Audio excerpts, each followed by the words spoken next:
महाराष्ट्राचे आमचे दैवत छत्रपती शिवाजी महाराज, आरक्षणाचे जनक शाहू महाराज, महात्मा ज्योती, महात्मा गांधी, महात्मा ज्योतिबा फुले, विश्ववंदनीय परमपूज्य डॉक्टर बाबासाहेब आंबेडकर, संत शिरोमणी वैद्यनाथ महाराज, माता रमाई, माता भीमाई, माता जिजाऊ, माता गौतमी, माता प्रजापती यांच्या त्यागाला मी अगोदर पंचांग प्रणाम करतो। आज आपल्या गावामध्ये 25 वर्षाचा खंडर प्रवास करून संजूदादा सेंट्रल रिझर्व्ह पोलीस मधून रिटायर झाले आणि आज आपल्या या मातृभूमीमध्ये ज्येष्ठ श्रेष्ठ मंडळी आणि सर्व गावाचे मान्यवर यांच्या वतीने संजूदादांना कार्यक्रमाची सुरुवात छत्रपती शिवराय महाराज 40 आरती करून गावाची संपूर्ण मिरवणूक होईपर्यंत तर या पाटील बंदर कार्यालयापर्यंत येईपर्यंत आज सर्वांचा सहभाग आणि आशीर्वाद लाभला। निश्चित रूपी सैनिक आपल्या या पावन संकल्पनेला पुढे असतील। आज मला सांगा की भारतातली जर सर्वात मोठी जनसंख्येची बटालियन असेल तर ते सेंट्रल रिझर्व्ह पोलीस आहे। सेंट्रल रिझर्व्ह पोलीस या खात्याचं काम प्रत्येक मिनिस्टर बरोबर व्हीआयपी बॉडीगार्ड चाललं। कुठल्याही राज्यात निवडणुका आल्या, काही आपत्तीजनक स्थिती आली तर ह्या बटालियनच्या बऱ्याचशा कंपन्या तिथे तैनात होतात आणि आपली ड्युटी अगदी निपुणतेने निभावतात। तुम्ही बघितलं असेल त्या काश्मीरमध्ये लेखपुराला, पुलवामा मध्ये सर्वात जर मोठं बलिदान दिलं असेल तर सेंट्रल रिझर्व्ह पोलीसने दिलं आणि त्या पुलवामा मध्ये 45 जवान शहीद झाले। आणि कोणाचा हात कोणाला होता, कोणाचा पाय कोणाला होता, त्या हरामखोर पाकिस्तानने आयडी ब्लास्ट केली आणि कॉन्वॉय मध्ये आपली एक बस उडवून दिली। ही बस उडवल्यानंतर ते जवान तिथल्या तिथे धडाकेची झाले। कोणाचा हात कोणाला होता, कोणाचा पाय कोणाला होता। मीडियाने फक्त 4 दिवस हेडलाईन दाखवली की मेरे देश के जवानों के साथ हम हैं, पण 4 दिवसानंतर त्या जवानांची हेडलाईन सुद्धा दिसली नाही। कुठे गेला लेखपुरा, कुठे गेला पुलवामा आणि आमच्या जवानाच्या परिवाराला जो न्याय भेटला असेल तो भेटला असेल। कोणाचा बाप गेला, कोणाचा मुलगा गेला, कोणाचा पती गेला, कोणाचा भाऊ गेला आणि जाणारे सर्व शेतकऱ्याचे मुलं होते, शेतकऱ्याचे। मला सांगा तिथे कोणी अदानी, अंबानी, अडानी यांचा मुलगा नव्हता, तो फक्त तुमचा माझा कष्टकऱ्याचा शेतकऱ्याचा होता। भारताचा राज्यातला जो शेतकरी आहे तो या काळ्या मातीची येरे पावसा म्हणत असतो आणि त्याचा मुलगा तिकडे बॉर्डरवर प्रहरी असतो। म्हणजे कालचक्र बघा, लाल बहादूर शास्त्री यांनी आपल्या कार्यक्रमामध्ये सांगितलं आहे की जय जवान जय किसान। कारण तुम्ही मी या भारतावर 2 वर्षे केवी सारख्या परिस्थितीने थैमान घातलं होतं। जळगाव जिल्हा असो की कोणता जिल्हा असो की भारत असो, कलेक्टर ऑफिस पासून तर सगळ्या संस्था ईस्ट इंडिया कंपनीने काढलेली रेल्वे गाडी बंद होती, पण माझा शेतकरी थांबला नाही। त्यांनी शेती केली आणि त्याचा मुलगा तिकडे बॉन्डीवर पळवली होता। म्हणून जेवताना माझ्या शेतकऱ्याला आठवण करा, रात्री झोपताना माझ्या सैनिकाला नमन करा। का की शेतकरी आणि जवान हे भारताचा कालखंड आहे, कालचक्र आहे आणि त्यांनी हे चालू ठेवलेलं आहे आणि त्यांना मोबदला काहीच नको, फक्त 2 टाइमाचा मान सन्मान, माझ्या शेतकरी राजाच्या मालाला हमी भाव आणि माझ्या सैनिकाला फक्त थोडासा सत्कार समारंभ किंवा कुठेतरी मान सन्मान, याच्यापेक्षा माझ्या सैनिकाला, शेतकऱ्याला कुठलंही काहीच नको। म्हणून मी सांगतो देशाचा जवान जर तुम्हाला कुठे दिसला त्याचा मान सन्मान करा, त्याचा त्याग आणि बलिदान फार मोठा आहे। कारण 25 वर्ष संजूदादांनी सेंट्रल रिझर्व्ह पोलीस मध्ये काढले, त्यापैकी ताईसाहेब कानडण्याचे आहेत। ताईसाहेबांनी कसे दिवस काढले असतील, फक्त कालनिर्णय बघून दिवस करतात। आमच्या सैनिकांच्या पत्नी की माझे प्रभू एप्रिल मध्ये येणार आहेत, पण एप्रिल मध्ये काहीतरी आपदा होते, सुट्टी कॅन्सल होते, परत मे मध्ये सांगतो। असं परिस्थिती असते आणि त्याच सैनिकाच्या बाजूला जर एखादी शिक्षक राहत असतील, तलाठी अप्पा राहत असतील, ग्रामसेवक अप्पा राहत असतील, ते संध्याकाळी आपले मुलं बायको घेऊन कुठेतरी दाबेली खायला जातात आणि माता माऊली फक्त मन मारून जाते की माझे पती येणार आहेत, येतील, पण ते येत नाही, फक्त फोटो बघून जगावं लागतं। म्हणून त्या मातेसाठी सांगतो की डोक्यावर पदर, पतीचा आदर, संसाराची कदर आणि त्या मातेला नाव त्या मातेच्या नावाने सगळ्यांचे वडील 6 महिन्यापूर्वी आपल्याला सोडून स्वर्गवासी झाले. आई साहेब मंचावर आहेत. आज मला सांगा, तुमचा जर लहान मुलगा डिव्हिजनला गेला, दीदी डिव्हिजनला गेली, 5 मिनिटं जर लेट झाले तर आपण तुम्ही सैरा वैरा बघतो. दीदी गेली आली नाही, दादू गेला आला नाही. मग त्या मातेने 9 महिने त्या बाळाला पोटात वागलं आणि 18 वर्षाचा जवान करून त्या भारत मातेच्या रक्षणासाठी पाठवलं. आज ती माता मंचावर आहे, म्हणून त्या मातेला मी सलाम करतो. तुम्ही आणि तुमचा आशीर्वाद प्रभाव होता, म्हणून आज संयुक्ताच्या कर्मभूमीमध्ये, मातृभूमीमध्ये, जन्मभूमीमध्ये सर्वांच्या आशीर्वादाने आपली आई साहेबांसोबत मंचावर आहे. निश्चित रूपे मी आई साहेबांसाठी संयुक्ताच्याला आणि ताई साहेबांना विनंती करेल, जो त्यांचा खंडर प्रवास आता निघून गेलेला आहे, तुम्ही आई साहेबांना जीव लावावं आणि आई साहेबांचा पुढचा प्रवास सुखाचा हो, त्यांचं संगोपन करावं, मी असं वंदन करतो. या कार्यक्रमाची सुरुवात जवळपास आम्ही 2017 पासून केलेली आहे. 17 पासून करणारं व्यक्तिमत्व आज मंचावर आहे, विकास पाटील सैनिक सम्राट. का की या कार्यक्रम करण्यामागे आमचा कुठलाही राजकीय हेतू नाही, शासकीय हेतू नाही, एक सामाजिक कारण आहे. या गावामध्ये हा 7वा-8वा कार्यक्रम आहे. हा कार्यक्रम बघितल्यानंतर माझे नवयुवक तयार होतील, ते नवयुवक विचार करतील. मी जर सैन्यात गेलो, आर्मीत गेलो, बीएसएफ मध्ये गेलो, सीआरपीएफ मध्ये गेलो, तर माझ्या पत्नीला, माझ्या आईला, माझ्या परिवाराला, संपूर्ण गावभर असे तिरंगे बांधून मिरवलं जाईल. म्हणून ही प्रेरणा देण्यासाठी हा कार्यक्रम या भल्या माणसाने, विकास पाटील चालू ठेवलेला आहे. म्हणून जोरदार तात्यांच्या नावाने टाळ्या. तात्यासाहेब विकास देवरे, एक सैनिकांचे सैनिक सम्राट, हृदयस्थान, आवाज दिला की ते हजर. त्यांच्यासोबत आमचे गोविंदांना वाघ असतील, माझे सैनिक किंवा या गावाचे ज्येष्ठ श्रेष्ठ सैनिक, सर्वांचे हृदयस्थान भैयादादा म्हणजे शरद पाटील, आमचे पुंडलिक दादा म्हणजे पाहुणे देखील मंचावर आहेत. या सर्वांचा आग्रह या कार्यक्रमासाठी होता की म्हणजे संजूदादांचा कार्यक्रम भव्य झाला पाहिजे आणि तो आपल्या सर्वांच्या साक्षीने एक ऐतिहासिक क्षण म्हणून तुम्ही बघताच की एक सैनिकाच्या कार्यक्रमाला एवढी गर्दी आणि सर्वांनी पूर्ण संजूदादांना सहकार्य केला असेल, वाडवडिलांनी आशीर्वाद दिला असेल, तर मी निश्चित रूपे सांगतो भैयादादा, सैनिकांबद्दल जी तुमची भावना आहे, आमचे Sharad Patil central bureau police मध्ये रिटायर्ड सैनिक यांचाही आदेश होता की आबासाहेब कार्यक्रम झाला पाहिजे. म्हणून ही कार्यक्रमाची सुरुवात आम्ही केलेली आहे. याच्या मागे कुठलाही राजकीय दृष्टिकोन नाही आणि ह्या कार्यक्रमाला जर आमचा सदैव सपोर्ट राहत असेल तालुक्यात, माझी सभापती पंचायत समितीचे संजूदादा पाटील तात्यांच्या नावाने जोरदार कार्यक्रम झाला पाहिजे. आता सैनिकांचा संपर्क करून आज दादा आपल्या समोर मंचावर आहे.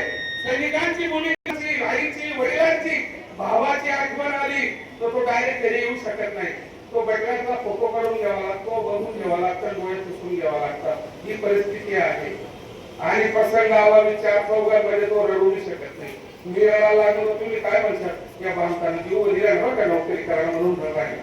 पण त्या आठवणी, त्या भावना सैनिकाला पण काळीज आहे, हृदय आहे, परिवार आहे, कोणाचा तरी गरीबाचा मुलगा आहे. आपल्याकडे 12 महिन्याचे 12 सण असतात, पण सैनिकाला कुठली होळी, दिवाळी, ईद कुठलाही काही नसतं. शासकीय कार्यकाळ मध्ये असताना फक्त हा चिताग्रेस, ती बंदूक आणि समोर दुश्मन हे सैनिकाच्या नशिबात लिहिलेलं असतं. कोणता दिवस कसा येईल काहीच सांगता येत नाही.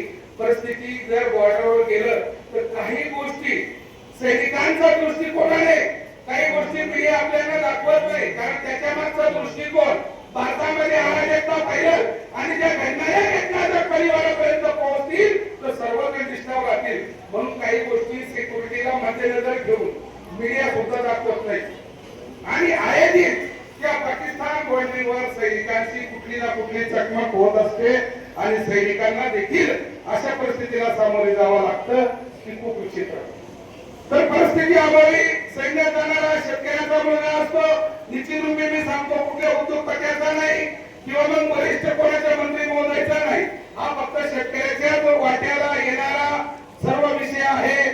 निश्चित रूपी वंदन करतो की परिस्थिती अभावी संजूदादांनी जो 25 वर्षाचा खंडर प्रवास काढला, मी तो 10 मिनिटात काही मांडू शकत नाही, पण निश्चित रूपी सैनिकांच्या भावना तुमच्या समोर मांडतो.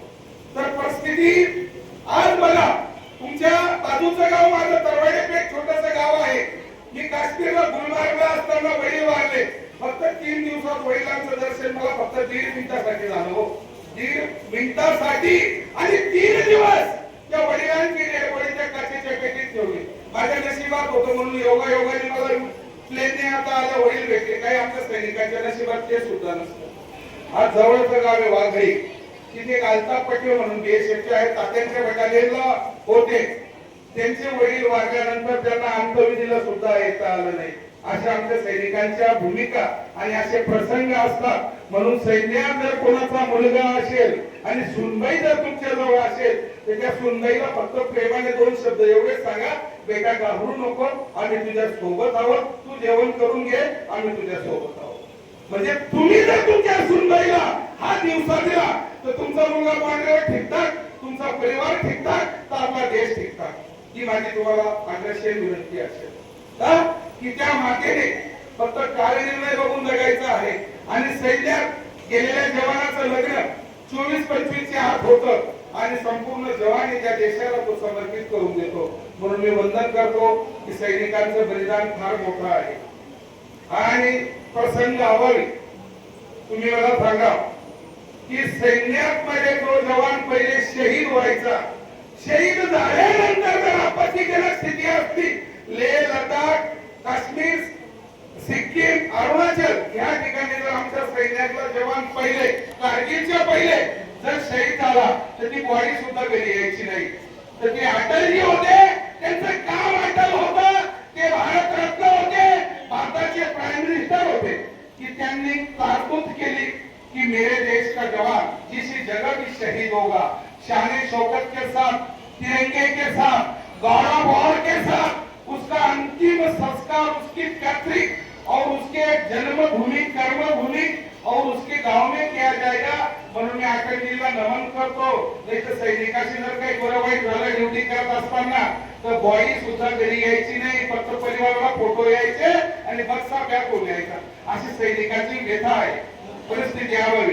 आणि त्या अटलजींना मी नमन करतो. ते जेव्हा संसदमध्ये भाषण चालू व्हायचे त्याच्या पूर्ण जनतेला म्हणजे भारताला मूलमंत्र द्यायचे कि भारत कोई भूमि का टुकड़ा नहीं है, एक जीता जागता राष्ट्र पुरुष है, ये नंदन की धरती है, वंदन की धरती है, यहाँ की नदी नदी गंगा है, यहाँ का कंकर कंकर शंकर है.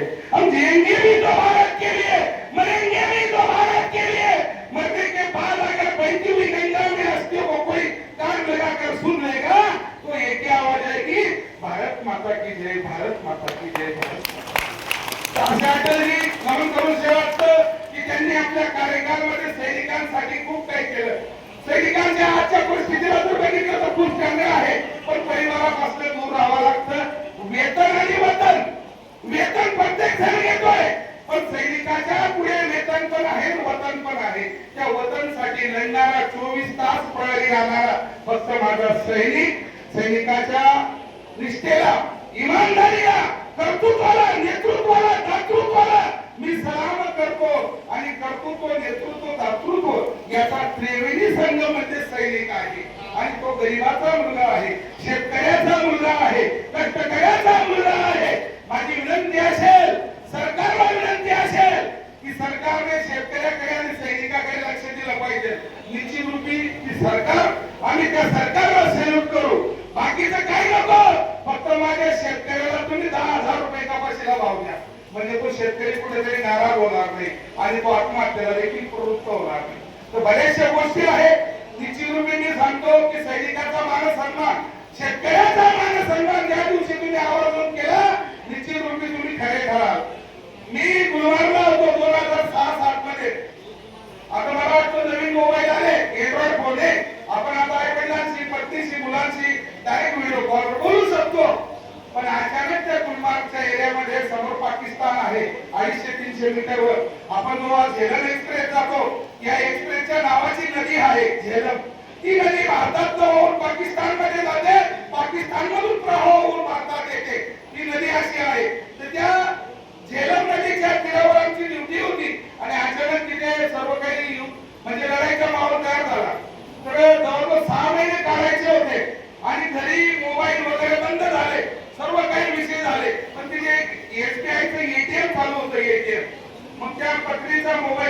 तेव्हा माझ्या अकाउंटला अटॅच होता. मी रोज 100 रुपये तिकडनं काढायचो, फक्त पत्नीला मेसेज यायचा की माझे पत्नी जीवन होते. असे बी सैनिक जगतो आणि 5 मिनिटं आपण मोबाईल शिवाय जाऊ शकत नाही. आज परिस्थिती बघा, फक्त मेसेज की transaction 100 rupees only time to time.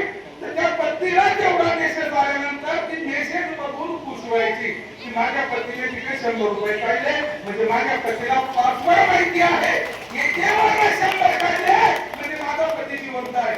अशा सैनिकाच्या वीर पत्नीची गाथा असते. आपल्या मंचावर सुवर्णाताई आहेत, दादा शहीद झालेले या गावाचे सुपुत्र माळी साहेब. निश्चित रूपे ताईंनाही वंदन करतो की ताईंनी आपलं परिवाराचं संगोपन वेळोवेळी त्यांच्या भेटीगाठी सैनिक कोर्टाकडनं त्यांचा मान सन्मान. सुवर्णाताई तर म्हटलं आपल्या गावाचं फार मोठं गाव आहे आणि दादा बऱ्याच म्हणजे मागे शहीद झालेले आहेत, एक वीर नारी आहेत. त्यांचाही मी संपूर्ण सैनिक परिवार तात्यासाहेब विकासदेव युवमंच गोविंदांना वाघ शब्दाबा पाटील भैयासाहेब पुंडलिकराव चौधरी यांच्या वतीने नमन करून शब्दसुमनांनी सत्कार करतो. तर अशा सैनिकाच्या भूमिकाला सैनिकाच्या पत्नीला सामोरे जावं लागतं. म्हणजे सैनिकाच्या पत्नीचं सैनिकाचं कोऑर्डिनेटर चांगलं असलं त्याचं जीवन चांगलं निघून जातं. 6 महिन्याचा पुरावा ड्युटी करणं, या मातेने काही मुलं बाळ परिवार संसार सांभाळणं आणि सर्वांचाच परिवार चांगला असतो हे मी सांगू शकत नाही. कोणा सासरा खणकडे, कोणी सासू खणकडे आणि ती माऊली शिकेल तर त्या मातेला मॅचअप करून द्यावं लागतं. तर निश्चित रूपी त्या सुनबाईसाठी बोललो आणि त्या सुनबाईने माझी वंदना आहे की ज्यावेळेस जसे आता संजू दादा आणि ताई तुम्ही स्टेजवर आहे, सासूबाई तुमच्या जवळ आहे, तर त्या निश्चित सासूबाईचा विचार करा. कारण परिस्थिती आवडीच्या सासूबाईने तुम्हाला मागच्या भूतकाळात भविष्यकाळात जीव लावलेला आहे. तर तुमचंही काम आहे आता माझ्या आईला मावशीला सांभाळून घेणं. अशी सैनिकाची भूमिका असते. तर या सैनिकाच्या भूमिकेवर एक तुम्हाला छोटासा दृष्टांत सांगतो, माझ्या वाणीला विराम देतो. एक 8-5 गाव असतं आणि त्या गावामध्ये मेचा महिना असतो. त्या मेच्या महिन्यात त्या गावाला आग लागते. तर त्या गावाच्या बाजूला मोठं पिंपळाचं झाड असतं. त्या पिंपळावर 4 कावळे एक चिमणी राहत असते. तर ते 4 कावळे आणि चिमणी विचार करते, कारण त्या गावाला आग लागते, आपलं देवा गावाला दाना पाणीनं काय होईल झालं. पण तरी ते कावळे बघतात की आता कसं होईल, पण ती जीव जाईल. एक छोटासा जीव आपल्या चोचेमध्ये पाणी घेते, आगेवर टाकते, चोचेमध्ये पाणी घेते, आगेवर टाकते. ते 4 कावळे तिला असतात. चिवताई तू मेली का पुढे, तुझ्या एका थेंबाने आग विझणार नाही. पण चिवताई सांगते दादा मला देखील माहिती आहे की माझ्या एका थेंबाने आग विझणार नाही, पण ज्या दिवशी या गावाचा इतिहास लिहिला जाईल त्या इतिहासामध्ये नाव माझं आग विझवण्यात असेल आणि तुमचं नाव हसण्यात. म्हणजे दृष्टांताचा अर्थ की कार्य ऐसे करो, दिखावा मत करो, फक्त कार्य करत राहा, व्हायची इच्छा करू नका. तसं सैनिकाचं जीवन असतं. सैनिक कधी न दाखवता कार्य करत असतो. त्याच्या आई अडचणी आपल्या हातच तो ठेवतो आणि ड्युटी आपल्याकडे काय फौजी सुट्टी उठवा डोळ्याला लागतो. तो का दारू देत होईल कसा करत होईल. अरे फौजीला 24 तासापैकी मात्र 3 तास झोप भेटते, 4 तास झोप भेटते. तुम्ही 8 तास झोपतो तरी डोळ्याला लागत. मग त्याची त्याला जर झोपच भेटत त्या डोळ्याला लागते. त्याला चांगलं झोपूया पण मग कारण त्याला डोळ्या फ्रेश होतील. जर तो 24 तास वापरला तर त्याला डोळ्यावर लागले येणार असेल आणि मग आपल्याकडे डोकं लावतो. अहो बसले होईल बरं, अहो पेट होईल बरं, अहो प्रसंगाभावी भारतीय फैल केलं. आर्मी मध्ये दारू का दिली जाते. आज कलेक्टर सारखे खाते आहे, IAS आहे, IPS आहे, त्यांना दारू देत नाही. म्हणजे मिलिटरीवाला तेच कापड दारू देत असतात. काय होईल बरं असं. आणि ते गव्हर्नमेंट दे तो तर काही मागत नाही. ज्यावेळेस भारतावर ईस्ट इंडिया कंपनीचं राज्य होतं तर हिटलर नावाचा एक म्हणजे फार क्रूर शासक होता. तो शासक दारू प्यायचा, म्हणजे त्याचे तिकडचे इंग्लंडचे आणून दारू प्यायचा. एक दिवशी तो पोट भरून दारू पिला आणि त्याच्या बाटली त्याला काही अर्धा एका मिठ्या बोलून राहिला. तो पॅक काय केला सर त्याने एका अशा वाटीत ओतून दिला आणि त्याच्या रूम मध्ये रोज एक गुंडी यायचा आणि आता क्वांटिटीने फिरायचा, क्वांटिटीने फिरायचा. त्याने काय काय संपूर्ण एका 2 पॅक ओतून दिलेले होते. त्या मुलाने पिऊन घेतली. त्या मुलाला वाटलं पाणी आहे तो मुक्का देऊ, त्याने पिली ती 2 पॅक का. मग तो उद्धी देणार क्वांटिटी ना या आंबट चढायला लागलेला आहे. उंदीर पिले सला मला आंबट नाही राहणार. ते डोकं लावलं. मी पाकिस्तानात तिथे जाऊन गळा कापून टाकतील, कोणाला घाबरणार नाही. म्हणून जेव्हापासून सैन्याला दारू चालू झाली, हा फक्त त्यावेळेचा विषय आहे. म्हणजे सत्य काही बाकीच्या गोष्टीतून काही आग्नेबाबाने दिलेलं आहे. म्हणजे सैन्याला दारू का भेटते, म्हणजे कसं आपण तो किरमावाला नवस कसा तयार करतात, त्याला खावायचं तेवायचं नाही, काही मुलाला टाकी टाकतात. म्हणजे तसं भावलेलं आहे की याला दारू पाणी पाजा, पूर्ण दिमाग लावून विचार करणार नाही, समोरच्याची अशी कशी करून टाकेल. तर ह्या हेतूने या विषयावर सैन्याला दारू दिली जाते. परिस्थिती अभावी चला हा समजू तात्यांचा हा निरोप समारंभ आणि समजू तात्यांनी 25 वर्ष शेतकरी रिझर्व्ह पोलीस मध्ये नोकरी केली. निश्चित रूपी मी तात्यांना हे सांगतो जे 25 वर्षाचे तुमचे अनुभव आहेत, नात्या कोत्याला द्या, या आदर्श नगरी पाठवून द्याला ना. आपलं आध्यात्मिक गाव, तायकरी मायकरी वारकरी संप्रदायाचं गाव, या गावात जर तुमच्या हिशोबाने तुमच्या आयडियाने जर 4 फौजी बनले तरी तुमची अजून प्रगती होईल आणि त्या वडवडिलांचा त्या गरीबाचा आशीर्वाद तुमच्या वाट्याला येईल. म्हणून मी तुम्हाला सांगतो, आयोजकांनी आम्हाला बोलवलं, सैन्याच्या काही गोष्टी ऐकून घेतल्या. आता मला समजू नका, भाषण समजू नका, फक्त आपोजिटी वाटे ज्या गोष्टी आमच्यावर बितलेल्या आहेत त्या गोष्टी मी फक्त मांडल्या. एवढ्या वेळेस तुम्ही शांततेचा आशीर्वाद माझ्या डोक्यावर ठेवला, म्हणून मी तुम्हालाही वंदन करतो, नतमस्तक होतो. माझे गुरुवर्य मार्गदर्शक सैनिक सम्राट विकास तात्या पाटील, गोविंदांना वाघ, शरददादा पाटील म्हणजे भैयासाहेब, कुर्लीदादा चौधरी, आमचे मार्गदर्शक, आमचे संजू तात्या, माजी सभापती आणि खास करून गोपाल वर्ग हे फारच सरायले. गोपाल जे आहे देखिए नमस्ते सभी को खड़े होके तो देखिए गोपाल से है, गोपाल से इनकी नाम से जोरदार तालियां बजाइए. गोपाल क्या है, सेंट्रल पुलिस में अभी इनको 1 स्टार है, सब इंस्पेक्टर. तो पारस सर, मैं इसलिए उनको हिंदी में बोल रहा हूँ क्योंकि उनको मेरी लैंग्वेज नहीं समझ में आई होगी. तो हम खानदेश नगरी से संपूर्ण सैनिक परिवार की तरफ से आए हुए माता बहनों से, जनता जनार्दन से आपको नतमस्तक होता हूँ और आपको दूसरा स्टार जल्दी से लगे. यही मैं इस नगरी से भगवान के चरणों में दुआ करता हूँ, रुकता हूँ. भारत माता की वंदे. आवाज नहीं रहा भूख तो मांगे लग जाए. भारत माता की वंदे. जय जवान. चुकी बाजू माफी असे विजय.